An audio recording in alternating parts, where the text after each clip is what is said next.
గోధుమ పిండి, బియ్యం పిండి చపాతీలు ఎప్పుడైనా చేశారా మీరు? చేస్తే గనుక కామెంట్ చేయండి తప్పకుండా. నేనైతే చాలా సార్లే చేసినా. మీకు గూడా వీడియోస్ తీసి కూడా పెట్టాను. ఒకసారి ట్రై చేయండి అని చెప్పాను. ఎవరైనా ట్రై చేశారా? చేస్తే గనుక కామెంట్ చేయండి. ఎందుకంటే ఇవైతే ఇంక ఈరోజు చేశాను. దీంట్లోకి కర్రీ వచ్చేసి అయితే నేను ఆలు మసాలా కర్రీ చేసిన.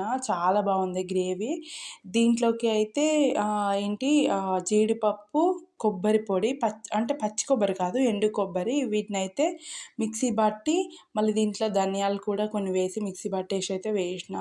అన్ని మసాలాలు వేసిన కాబట్టి మంచిగా ఉంది. ఫ్లేవర్ కూడా బాగుంది. అండ్ చూస్తుంటే తినాలనిపిస్తుంది నాకైతే. ఇంకా వేడి వేడిగా చపాతీలోకి ఇలాగా ఆలుగడ్డ వేసుకొని తింటే బాగుంటుంది కదా. నైట్ డిన్నర్ అనమాట ఇది.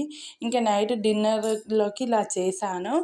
ఇంకా ఇవన్నీ చేసినా కూడా ఇంకా మా బావ తినలేదనమాట. ఎందుకు తినలే అంటే ఆయన బయట తినొచ్చిండు కాబట్టి తినలేదు. ఇంక ఇవి అయిపోయినాక నెక్స్ట్ డే మార్నింగ్ చూడండి, ఇంకా నైట్ మిగిలిన రైసు ఏం చేస్తాం, పడేస్తామా, అందుకని చెప్పేసి పులిహోర చేసిన. ఇక్కడనైతే ఇంకా దొండకాయ కర్రీ, మళ్ళీ కింద అయితే ఇంకా బెండకాయ కర్రీ అనమాట ఇది. ఇవన్నీ ఉన్నా కూడా ఇక వేస్ట్, ఏం చేయలేము మనము. ఇక్కడనైతే ఇంకా పాపడాలు, నైట్ మిగిలిన చపాతీలు. వాళ్ళు తినంది మనం ఏం చేస్తాం, అంతే కదా, చేయాలి పెట్టాలి అంతే. ఇక్కడనైతే ఆ కర్రీ ఇవన్నీ మిగులుతాయి అనమాట నైట్ తిననప్పుడు.